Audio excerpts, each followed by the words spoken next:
দর্শক, শহীদ রাষ্ট্রপতি জিয়াউর রহমানের মাজারে আছেন আমাদের বিশেষ প্রতিনিধি মুহিবুল্লাহ মুহিব। সরাসরি কথা বলবো তার সাথে। মুহিব, জিয়াউর রহমানের মাজারে শ্রদ্ধা নিবেদনের সবশেষ কি তথ্য আছে আপনার কাছে, বিস্তারিত জানাবেন। রেখা, আপনি নিশ্চয়ই জানেন যে শহীদ প্রেসিডেন্ট জিয়াউর রহমানের ৯০তম জন্মবার্ষিকী আজ, এবং এই জন্মবার্ষিকীকে ঘিরে জিয়ার মাজারে কিন্তু জনস্রোত নেমেছে।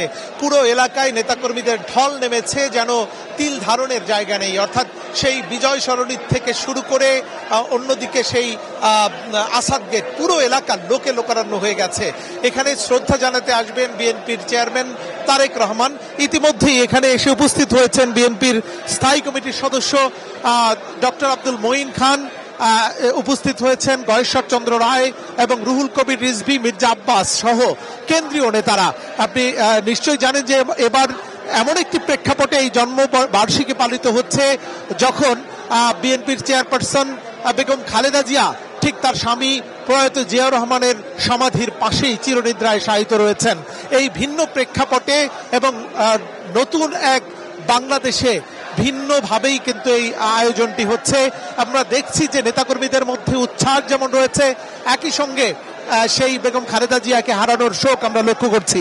আপনাকে জানিয়ে রাখি, শহীদ প্রেসিডেন্ট জিয়াউর রহমান শুধুমাত্র একজন বিএনপির প্রতিষ্ঠাতা ছিলেন না, তিনি ছিলেন একজন সেক্টর কমান্ডার, তিনি ছিলেন রণাঙ্গনের একজন মুক্তিযোদ্ধা, একই সঙ্গে তিনি বীরোত্তম খেতাবপ্রাপ্ত একজন মুক্তিযোদ্ধা। তিনি ছিলেন সাবেক রাষ্ট্রপ্রধান, এবং বাংলাদেশের যেই উন্নয়ন এবং অগ্রগতি সেটি কিন্তু তার হাত ধরেই শুরু হয়েছিল।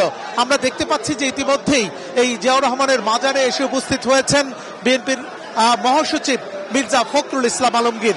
তার মানে এটি এখন নির্দ্বিধায় বলা যায় কিছুক্ষণের মধ্যেই এখানে উপস্থিত হবেন বিএনপির চেয়ারম্যান তারেক রহমান। আপনি নিশ্চয়ই দেখতে পাচ্ছেন ফুল দিয়ে শ্রদ্ধা জানাচ্ছেন বিএনপির মহাসচিব মির্জা ফখরুল ইসলাম আলমগীর।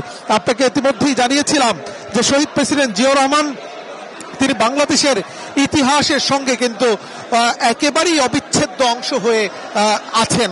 এই কারণেই কিন্তু ২০০৪ সালে বিবিসি বাংলা যেই সর্বকালের সর্বশ্রেষ্ঠ বাঙালির তালিকা করেছিল ২০ জনের, সেই ২০ জনের তালিকায় তিনি অবস্থান করে নিয়েছিলেন তার নিজের মহিমায়, নিজের গৌরবের সাথে, এবং বাংলাদেশের এই গৌরবময় ইতিহাসের সঙ্গেই কিন্তু তিনি জড়িয়ে আছেন।